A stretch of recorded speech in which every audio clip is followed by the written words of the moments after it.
सुनिसारं सारं शुचिकनकबूटं परिदधन् निचोलं कौसुम्बं कटितटपटं चारुणरुचिं बहु नारायण हैमान वरवलय केयूरमुकुटान् असद्वक्त्रेन्दुर्मे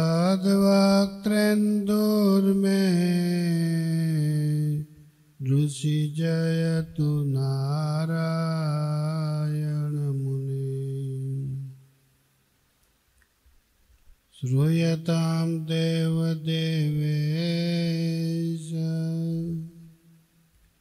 स्वामी नारायण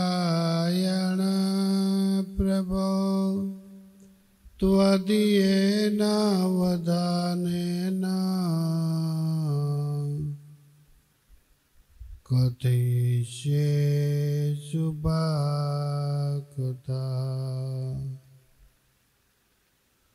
ॐ अवतारिणे पूर्णपुरुषोत्तमाय नीलकण्ठाय घनश्यामाय नमो नमः। अवतारिणे श्री सहजानन्दाय स्वामिने नमो नमः। अवतारिणे श्री स्वामिनारायणाय भगवते नमो नमः। श्री गुरवे नमो नमः। बोलो स्वामीनारायण भगवान हरे कृष्ण महाराज गुरु जोगी स्वामी महाराज जय स्वामीनारायण। हरिबल गीता कड़ो बीजू।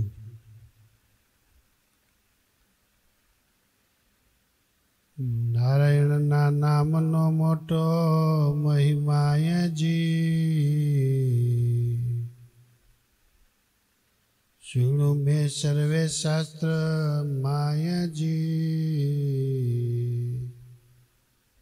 जीव हित अर्थ एवं नहीं काया जी समझू समझी समरे सदाय जी। નિષ્કુળાન સ્વામીએ કેટલો સરસ નારાયણના નામનો મહિમા મેં શાસ્ત્રમાંથી જાણ્યો. એવો મહિમા ક્યાંય પણ નથી. સમજવું હોય સમજીને વિચારે નામ માત્રથી ઉદ્ધાર થઈ જાય. એનો નાશ થાય જ નહીં. ગઈકાલે કથા આવી હતી અજામેલની વેશ્યાની. પ્રેક્ટિકલ દસ્તાવેજી પુરાવો પ્રેક્ટિકલ આ દ્રષ્ટાંત આપે. આ નામ લઈને ઉદ્ધાર થયો. આ તો જોરદાર દ્રષ્ટાંત આપશે સ્વામી. સમજુ સમજી સમરે નિષદીન નારાયણ નામ શ્વાસો શ્વાસ સંભારતા પડ પામે નહીં વિરામ. શેષજી મહાત્મ સમજી કરે અખંડ નામ ઉચ્ચાર સહસ્ત્ર મુખમાં જુગલ જીભે રટે છે એક તાર.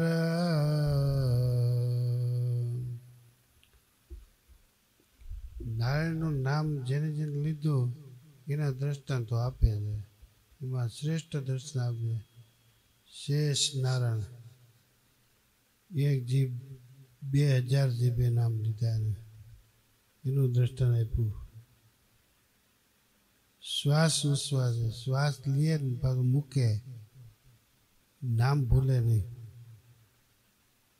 ત્રીજું દ્રષ્ટાંત આપે પૃથુ મહિમા પ્રીછીને માગા 10,000 કાન.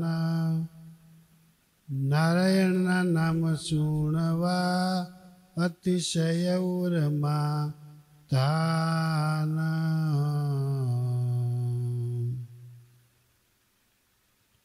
પૃથ્વીરાજાએ 10,000 કાન માંગ્યા. 2 કાનથી સંતોષ ન થયો, 10,000 કાન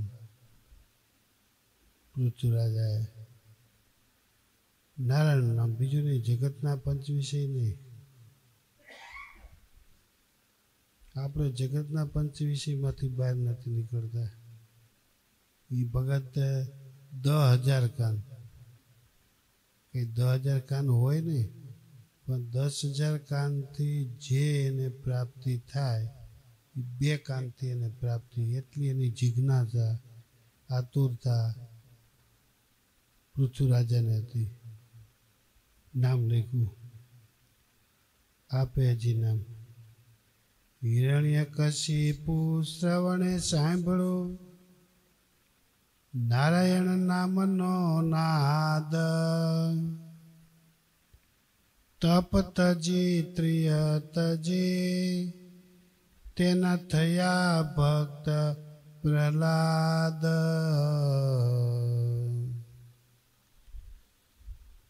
અસુરને ખ્યાલ આવી ગયો હિરણ્યકશિપુને, આ મારો દીકરો, આ મેં નામ લીધા ને એનાથી આનો જન્મ થયો છે, મારો આ ભગત થયો છે.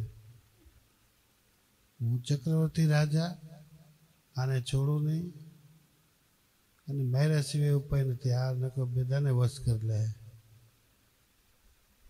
પોતે જાણતો તો તોય પણ વિરોધ કર્યો. એનો પ્રહલાદ થયો. એની કથા લખે, પ્રહલાદ પ્રગટી પ્રીત સુ ભાવે ભૈજા શ્રી ભગવાન. અભક્ત કુળમાં ભક્ત થયા નામ પ્રતાપે નિદાન. કેવું સામે લખ્યું, અભક્ત માં ભગવાન થયા, ત્યાં બોલા ભક્ત થયા.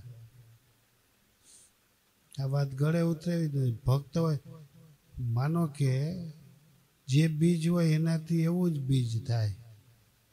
આંબાથી આંબો થાય, લીમડાથી લીમડો થાય. પણ હવે આંબો આવે ને પછી એમાં આંગળા થોડાક આવે.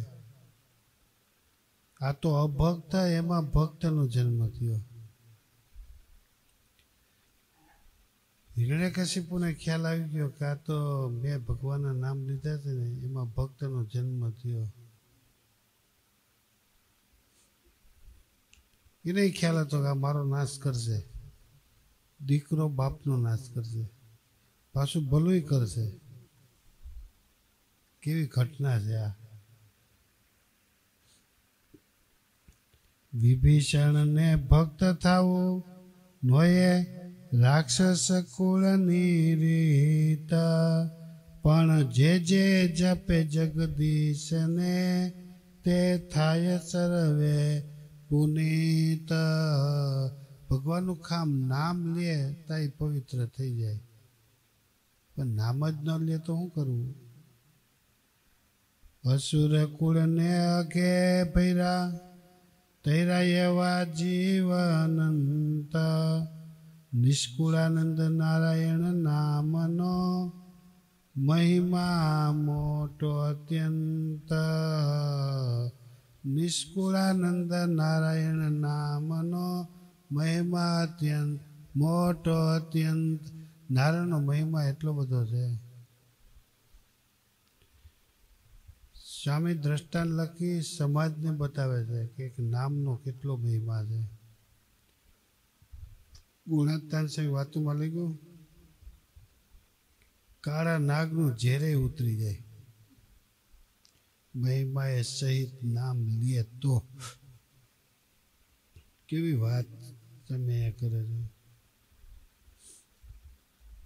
કેવો મહિમા એ છે. સાક્ષરતામાં સ્વામી બાપા લખે છે સાક્ષાત અમૃત. એમાં પહેલું એ જ સ્વામિનારાયણના નામનો મહિમા બતાવ્યો. કેટલો સ્વામી કીધો, ખાલી સ્વામિનારાયણ એનો મહિમા દેવકોટી ઈશ્વર કોટી એને પણ વિચારવા જેવો છે. મહિમા તો અત્યંત છે, શક્તિ પણ અત્યંત છે, સામર્થ્ય પણ અત્યંત છે, કોઈ કહી ન શકે. પણ સ્વામી કે દેવો ઈશ્વરો એને પણ વિચારવા જેવો આ મંત્ર છે. જે આપણે સાક્ષાત અમૃત એ છાપ્યું છે ને,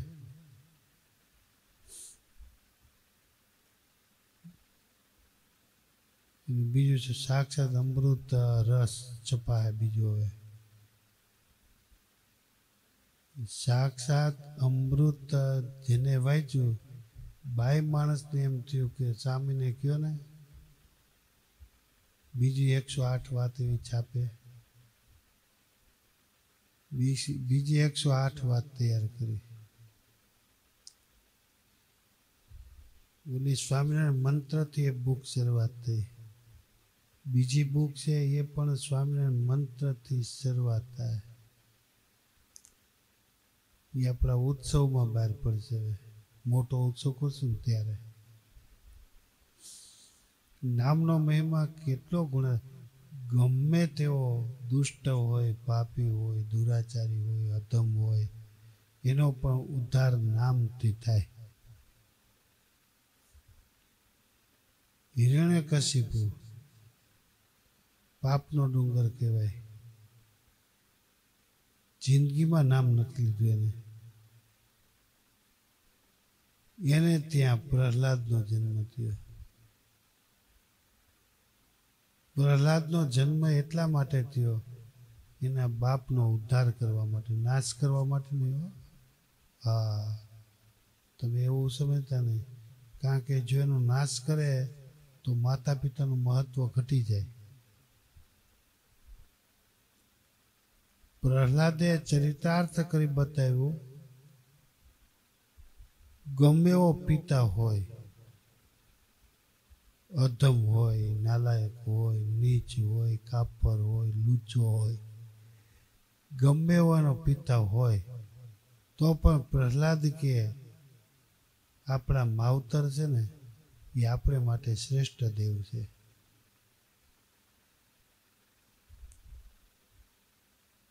આખી દુનિયાને કેમ માનવાનું કીધું? જેનાથી તમારો જન્મ થયો એ જ તમારા દેવ કહેવાય. બીજા દેવ ક્યાં ગોતવા જવા? હિરણ્યકશિપુ ન હોત તો પ્રહલાદનો જન્મ ન થાય. પ્રહલાદ ન હોત તો માતા પિતાનો મહિમા વધારી ન શકત કોઈ. કેવી વાત! એના બાપને સંડામર્ક અમર્ક 2 શિક્ષકો હતા ભણાવનારા. એના બાપે આને એવા આંકડા ભણાવો, પણ ઓલા શિક્ષકો થાકી ગયા, પણ લેતો જ નથી નામ. એ નારાયણ નારાયણ એક જ કરે છે. તો એને મારી નાખો. મારવો છે નથી. એને ઉપાયો કર્યા. ભાઈ એની શું ભૂલ હતી? નારાયણનું નામ લીધું એ જ મોટી ભૂલ હતી. બાપને ન રૂચ્યું. જેમ કમાન્ડર હોય એને ઓર્ડર કરી દે, હે કે આ બધાને મારી નાખો. માર્યા વિના રે? મારીને કલ્યાણ કરવું એવા તો સ્વામિનારાયણ, એવા તો પ્રહલાદ, ભગવાનના ભક્ત એવા છે. કારણ કે એનો મહિમા એવો છે કે મારીને પણ કલ્યાણ કર્યું. કૃષ્ણ ભગવાને મારીને કલ્યાણ કર્યું. જેટલા માર્યા એનું કલ્યાણ કર્યું. એમ સ્વામિનારાયણ ભગત એવા છે કે મારીને કલ્યાણ કરે.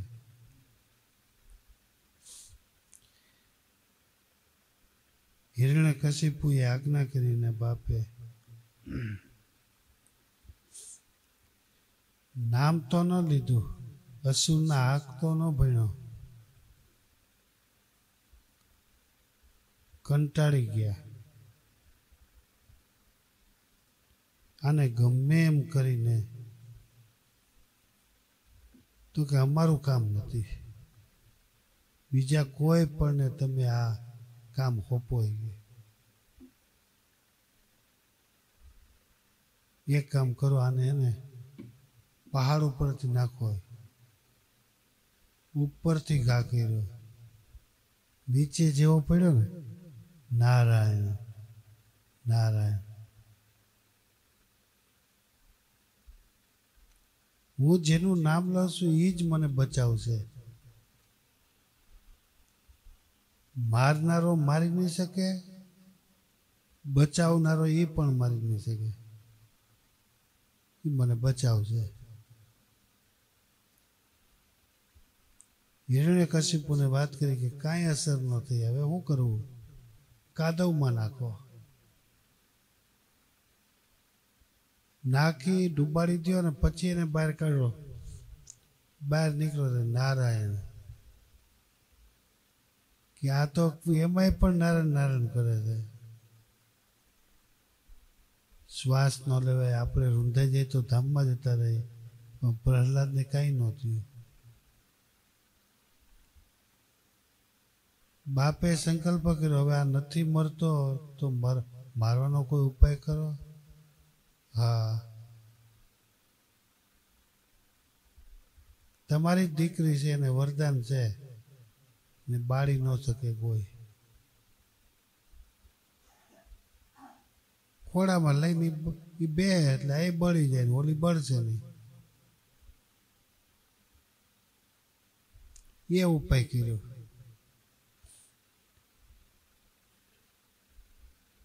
દીકરી નાશ થઈ ગઈ, આને કાંઈ નહોતું. નારાયણના નામનો મહિમા કેટલો મોટો હોય છે, કેવડું નામ મોટું હોય છે. ખાલી સ્મરણ કરે તો એમાં એવડી તાકાત આવી જાય, સામર્થ્ય આવી જાય.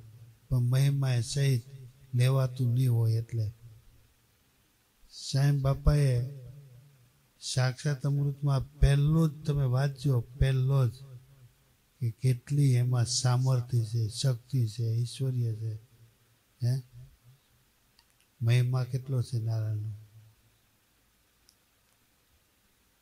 એ સ્વામી બાપાનું મંતવ્ય ક્યાં સુધી સ્વામીએ પહોંચાડ્યું? શાસ્ત્રમાં તો લખ્યું, સ્વામી કે જીવ કોટી ઈશ્વર કોટી એને પણ વિચારવા જેવો મંત્ર છે.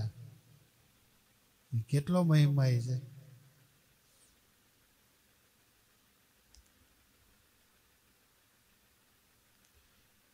હિરણ્યકશિપુ હિંમત હારી ગયો. હવે આ કિસ્સો તો આ કેસ તો મારે જ હાથમાં લેવો જોઈએ. કોઈથી ન માર્યો તો મારે જ મારવાનો ઉપાય કરવો. એના બાપ દીકરા તને રાખનાર કોણ છે તો બતાય. એને એ ખબર તેને રાખનારો એ નથી મરતો તો મારી શું દશા થાય? તને રાખનારો કોણ છે? પ્રહલાદે એટલો સરસ મજાનો જવાબ આપ્યો. વંદન કરી હાથ જોડીને કહે છે, પિતાશ્રી તમે આવી ભૂલ હું કામે કરો છો? તમને ખબર ના પડી મારો રાખનારો ક્યાં છે? મારો રાખનારો તો કણ કણમાં અત્ર તત્ર સર્વત્ર છે. હિરણ્યકશિપુનું મગજ ગયો, ના એમ તું રહેવા દે, તને રાખનારો એક જગ્યા તું બતાય. હવે એને મારવાનો સંકલ્પ કર્યો. આ નથી મરતું એ ક્યાંથી મરે? એનો અર્થ એ કે અસુરને જ્યારે સાચી વાત સમજાય એક એને ન સમજાય, એક જેને અભાવ આવ્યો હોય એને સાચી વાત ન સમજાય. ઘણી વખત આપણે જોઈએ આ બહુ સેવા કરતો, શું થયું એને કાંઈ નથી થયું, એને અભાવ આવી ગયો એટલે એવું થયું. એટલે સ્વામિનારાયણ ભગવાન કહે છે ભલા થઈને છોડી દેજો પણ અભાવ ન લેતા, ને છેટા ખાઈ જવું. અભાવ લેવામાં ફાયદો જ નથી.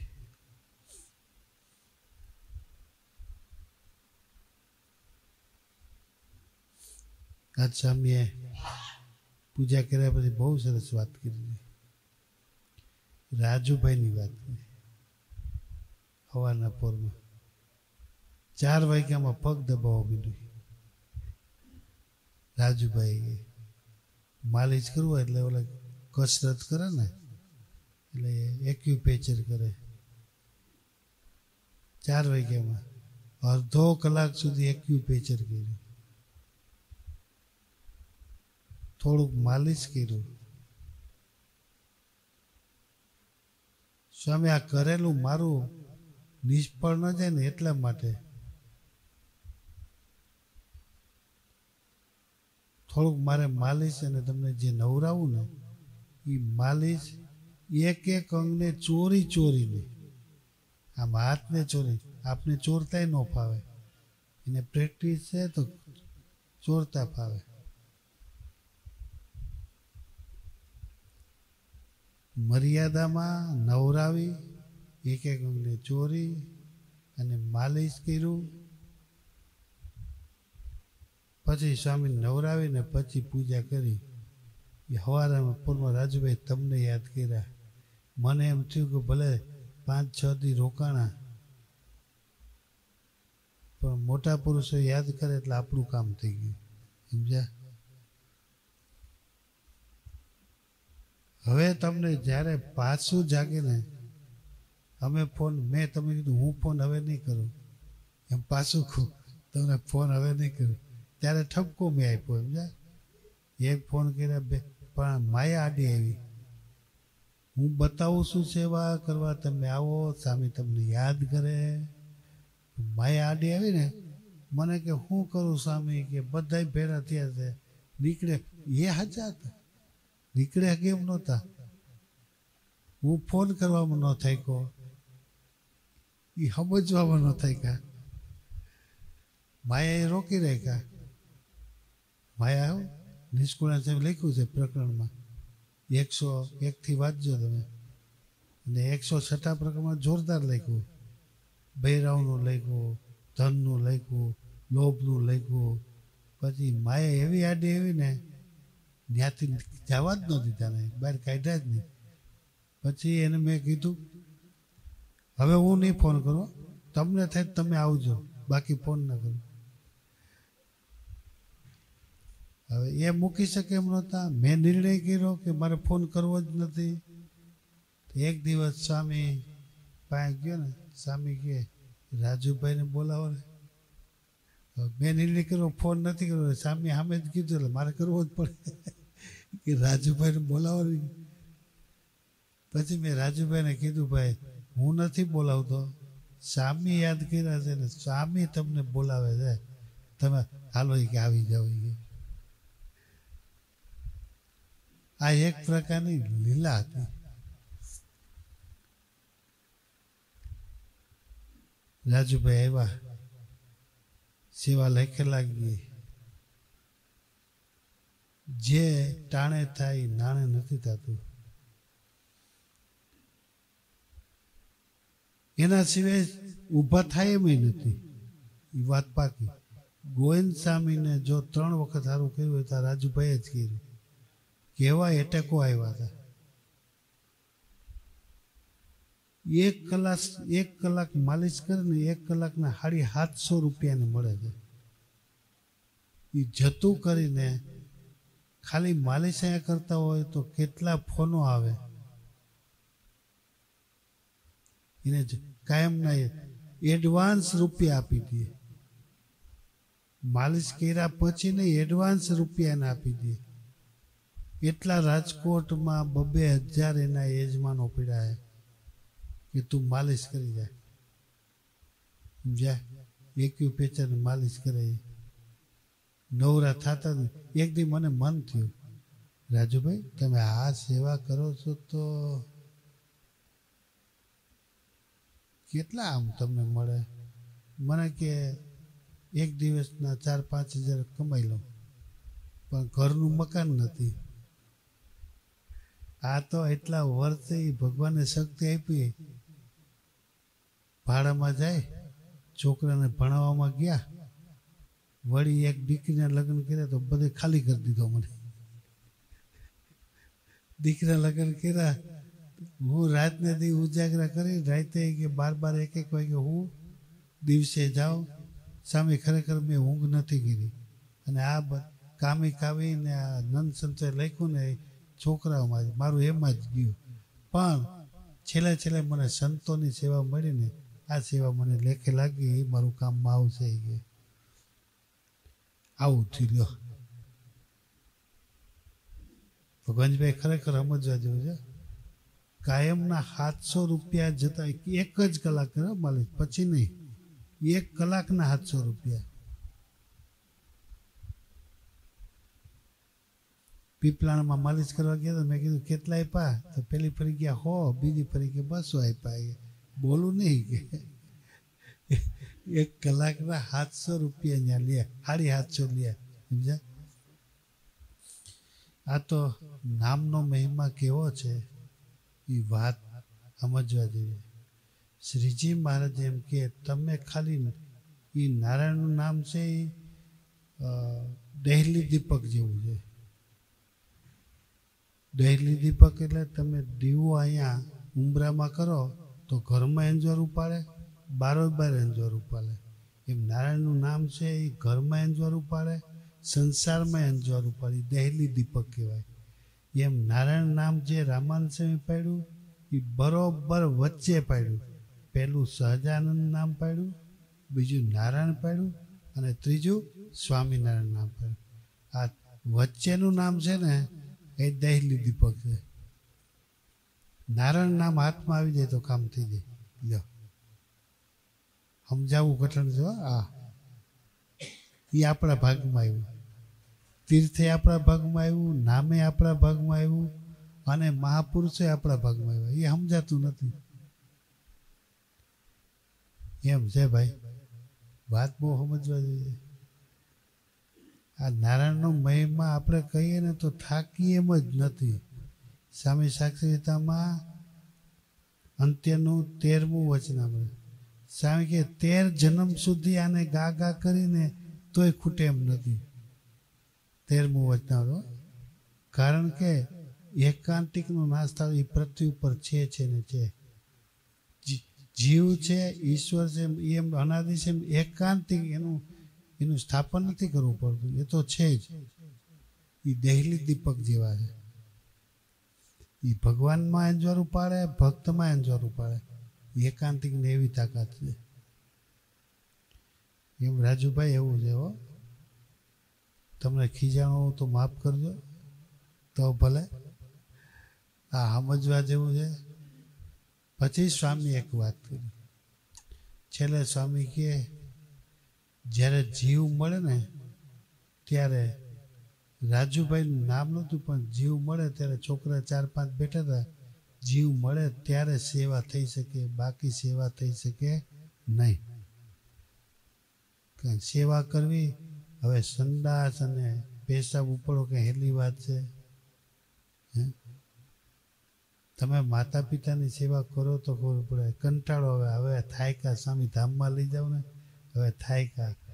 ગુરુ મહારાજ કે માતા પિતાનો મહિમા ભક્તોને કે એ ગમે એવા માંદા હોય પણ ધામમાં જાય એવો સંકલ્પ ન કરવો. ખાલી એ પૃથ્વી પર એ આ બધી વાત કર્યા પછી સ્વામીએ 5 ગુણાત્તાંશની વાત કરી.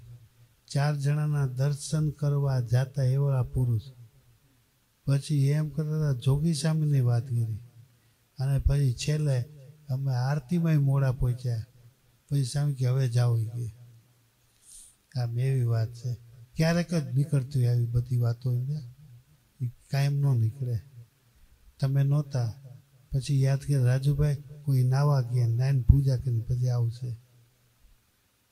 આવી વાત થઈ હો. આપણા તો મહેમાન આપણા ભાગ તો બહુ મોટા છે. આપણે તો નહીં કહી શકીએ પણ આપને જે દર્શન કરે ને એ મહેમાન નહીં કહે કે એવા આપણા ભાગ છે. ને આપણા પુણ્ય એવા છે જેથી કરીને આપણો પીપલાણામાં જન્મ આપ્યો.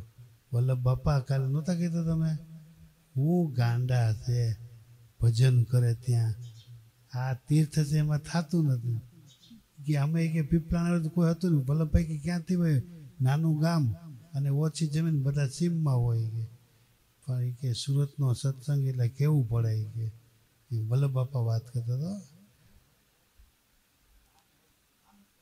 હા એવો આનંદ આપણે કાયમી હોવો જોઈએ તો થાય સેજે. કારણ કે સમૂહમાં એટલે જ મારે વખાણ કર્યા ને એકાંતમાં ભજન ન થાય સમૂહમાં ભજન થાય. એકાંતમાં તો ના પાડી. એકાંતમાં તો એકાંત એનો ભાવ ભજવા વિના રહે જ નહીં. અને સમૂહમાં કોઈ દિવસ કામ ક્રોધ બધા અલગ રહે. એટલે ભીડો સહન કરવો એ કઠણ છે. ભીડાનો મહિમા એમ લખ્યો છે. બાકી ભીડાનો મહિમા નથી લખ્યો. ભીડામાં આપણું ધૈર્ય ન થાય, એકાંતમાં આપણું ધૈર્ય થાય. સહજાન સ્વામી મહારાજ